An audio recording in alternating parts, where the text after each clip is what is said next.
এত কিছু বাদ দিয়ে লেওড়া গুলো আর কিছু পেলো না, শেষে প্যান্টি।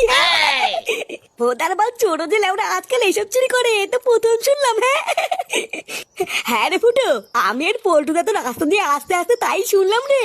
খবরটা শুনে আমি আর পল্টুদা তো প্রথমে ভেবেছিলাম সোনাদানা টাকা পয়সা চুরি হয়েছে হয়তো, বাড়া পরে শুনি কিনা হারানের বউর প্যান্টি চুরি হয়ে গেছে। না রে ল্যাংচা, প্যান্টি চুরি হলেও ব্যাপারটা কিন্তু খুব একটা হাস্যকর না রে। আমি শুনেছি আজকাল এসব জিনিসপত্র দিয়ে নাকি অনেক খারাপ কাজও হয়। খারাপ কাজ? প্যান্টি দিয়ে আবার কি খারাপ কাজ হয় গো পল্টুদা? হয় রে ল্যাংচা, এইসব দেহের নানান জায়গার পোশাক আশাক দিয়ে কালা জাদু তন্ত্রবিদ্যা সবই হয়। নেড়ে বাড়া, মেয়েদের গুপ্ত জায়গার জামা কাপড় নিয়ে আবার কি বলে তন্ত্রবিদ্যা হয় রে? হ্যাঁ কেন শুনিসনি? মেয়েদের জামা কাপড় দিয়ে তন্ত্রবিদ্যা করে মেয়েদেরকে বশ করে রাত্রেবেলায় টেনে নিয়ে যায় রে, তারপর জঙ্গলের দিকে টেনে নিয়ে গিয়ে তাদের সর্বনাশ করে ছেড়ে দেয়। কি এই মেরেছে? তাই নাকি? বাড়ার বেলা আমি এক্ষুনি বাড়িতে গিয়ে আমার বউ আর মায়ের সায়া ব্লাউজ প্যান্ট এসব লুকিয়ে ফেলবো।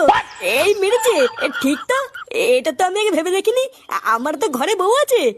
চল ফুটো, আমি আর তুই এক্ষুনি যে যার বাড়িতে গিয়ে সবকিছু সরিয়ে ফেলি। হ্যাঁ বাড়া, ঠিকই বলেছিস।